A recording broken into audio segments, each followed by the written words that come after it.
Hi, everybody. My name is. There's a moth flying below me. That's fine. My name's Kirill. I usually post videos related to skating, rollerblading. That's what I do for fun. Um, but today I'm gonna do something a little different. Oh, this guy's really flying everywhere. Today I wanted to post a video on how I am dealing with panic, depression, and anxiety, which is fairly new to me. But something that was still scary, and I figured if I can make a video that reaches out to somebody, that would be worth it. I'm assuming that this will not be seen by many people, but it might be seen by some, and if it helps one person, then it's worth it. So I'll try to keep it short and sweet, probably under 5 minutes. I'll give a very brief synopsis, not synopsis, I'll give a very brief description of kind of when it started. Years and years and years ago, 10 years ago, I battled some depression, and I went to therapy, and everything was great afterwards. That was perfect. So, fast forward to now, it's 2019, I'm 32 years old. I'm currently sitting in my parents' garage in Texas, which I'm visiting from Salt Lake City, Utah, where I live. Last time I was here was in December, and I came here to watch my best friend graduate from medical school. And when I flew back to Salt Lake City, like the next day, I just unraveled. And when I say unraveled, I mean I just had this like overwhelming panic feeling. I'll give you an exact description. So I was sitting in a meeting at work. People were talking in this meeting, and I was watching everyone talk, and I just saw mouths moving but wasn't hearing anything, and I was aware that this was happening to me. So I didn't hear anything. I was just seeing kind of what was happening. I was aware of my surroundings, and I had this like overwhelming feeling of like, my best description is having like when you're boiling water and it's kind of like reaching to the surface and it's about to spill over, but that instead of water, it would be like a fear of panic, dread, like overwhelming dread, and loss of control. Anywho, fast forward a little bit more. I called a doctor like right away. Like I ran out of the meeting and was like about to cry. And I ran out. I made an appointment with my doctor. I ended up going to see the doctor the same day. And I also called my old therapist I went to back in the day, and was happy to know that he was still practicing. So, that being said, I went to the doctor. I took a test while I was at my doctor's office, and it was a depression test. And sure enough, surprise to me, but sure enough, I was diagnosed with severe depression, which I, in retrospect, don't really know if it's severe depression or just like insane anxiety and insane panic. But regardless, I got prescribed a medicine. That medicine was Lexapro. I will say that I am super fully, not like against taking medicine, but I personally don't like taking medicine. I don't like taking pills. If I have like an insane headache, I'll take one ibuprofen. One. So the thought of taking medicine and the thought of being on antidepressants was not for me. I don't know if I felt ashamed or felt like it made the problem more real, but I think that's exactly what it did. So I got prescribed the lowest dosage possible, which is what I asked for to get started, which was 5 milligrams of Lexapro. And even then, I broke the pill in half, so 2.5 milligrams for a while, right? And then I switched to 5, and then right now I'm currently sitting at 10, I think I'm gonna go 15. So I think I'm gonna take my 110 and then split another 10 and a half, and just see how that goes. Sorry, I'm looking at the clock because I'm running at 4 minutes. I wanted to keep it under 5. It's not gonna be under 5. I'll keep it under 10 for sure. Okay. Very quickly, why I am the way I am.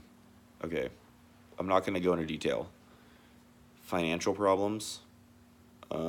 There's some relationship stuff, but that's like both of those are getting squared away. And actually, I will say this: once my partner, once my fiance Corey, her name's Corey, once she learned about this depression, once I told her about it, it was a surprise to her too. And I'll tell you this: it's made us so much closer that she knows. Like, if you are having issues and you feel like, okay, I'm gonna speak to the males pretty much. If you're a guy and you feel like you got to be man enough to kind of like keep stuff inside you, and you got to be strong and you got to be sturdy. I totally appreciate that, but there's a point where you got to tell your partner, and it seriously made it so much better. Like now that she knows, like it's just almost all the relationship stuff that was happening with us is almost completely cleared up just because she knows that I was struggling, and now that struggle is out in the open. It's made it just so much nicer, so much easier to communicate. Everything's fantastic. We're still working out some kinks, but everything's like, I'm more than happy with the road that we're on and the path that we're traveling. Okay, that being said, so financial relationship. A big reason is I felt lost, and I'm still struggling with this, but I'm trying to figure it out. And lost, when I say that, it could be a multitude of things for many people. Mine personally was, when you're like 20, whatever, even if you're, 15 and you're struggling, teenagers out there, you can relate to this.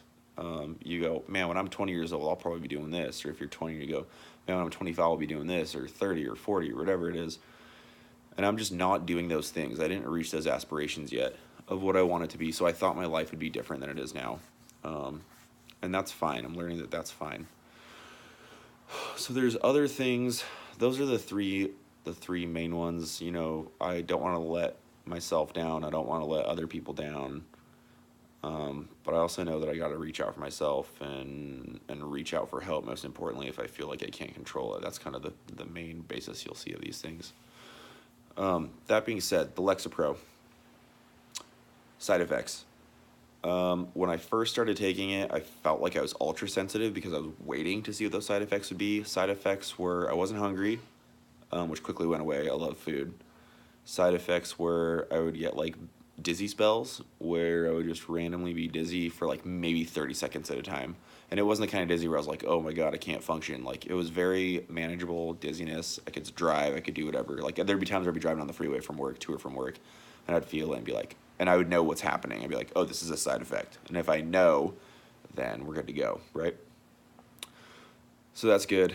Side effects lasted maybe 2 weeks, and my body got used to it. And when I upped the dose from 5 to 10, that was like another like day of side effects. Now we're good. Let's see. Okay, biggest thing. So that original therapist I went to, therapy. If you're taking medicine, go to therapy. They work hand in hand. If you don't want to take medicine, go to therapy. If you don't need to go to therapy, go to therapy. Don't be ashamed. My doctor told me it's like very common for men my age to feel some sort of doubt, to feel some sort of anything. It's common. Just go, if you need help, go get it. There's no point not getting it.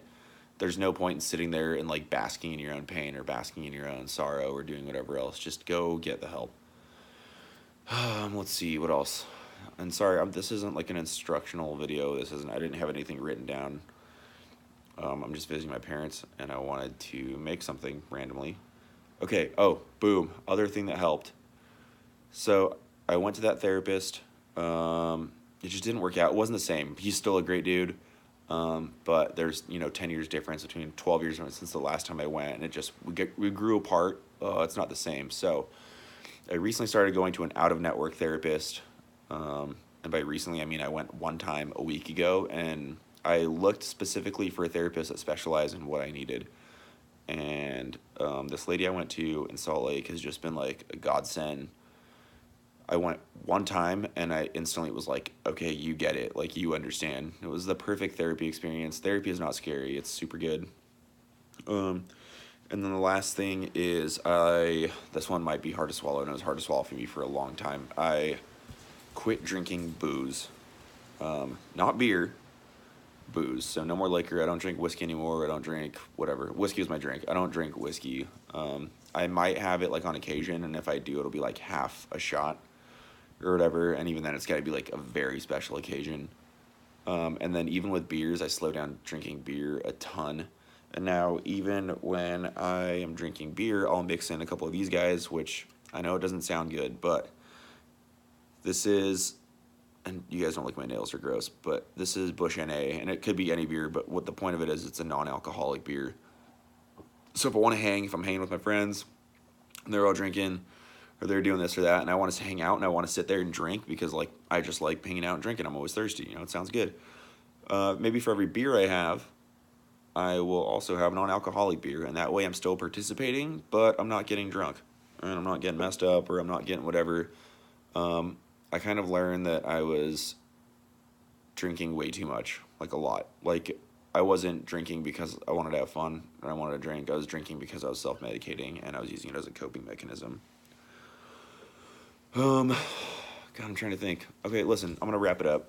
If you guys want to see more videos like this, let me know. I'm gonna post on my regular channel I post skate videos on, and some people might not like it, and that's fine.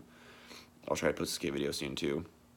Moral of the story is, if you're feeling down, go see a doctor, go take a test, see what's actually wrong with you. And I shouldn't even say wrong with you. See what you can do to improve yourself.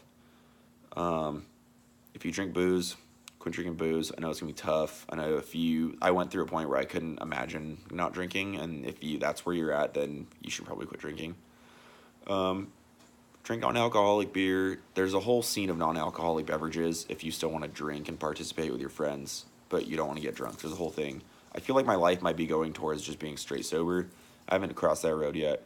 It might happen, it might not. Right now, I'm fine with whatever I'm doing.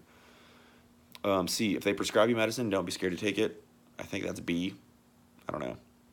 Take the medicine if you want to take it. I'll tell you this. I tried Wellbutrin, made me too tired. Lexapro has worked out very well. And then for anxiety, I originally started with, I don't remember what the original one was. It made me too sleepy. And then I also am prescribed Xanax. I'll be honest with you. I took half a pill one time and it made me just like, I didn't like the way it felt. So I haven't taken it since. But also being on the Lexapro, I haven't had to take any anxiety medicine because I just feel like everything's kind of good to go. I also would love to tell you guys what symptoms I was having, and that'll be for another video if you guys want to hear that. And how Lexapros help those symptoms, for sure. I feel like that'd be a good one. But right now, I'm just going to leave it as is. Go to therapy. Therapy's clutch. Sometimes you have to shop around for therapists, so don't be afraid to tell your story a couple times to a couple different people until you find one that's right.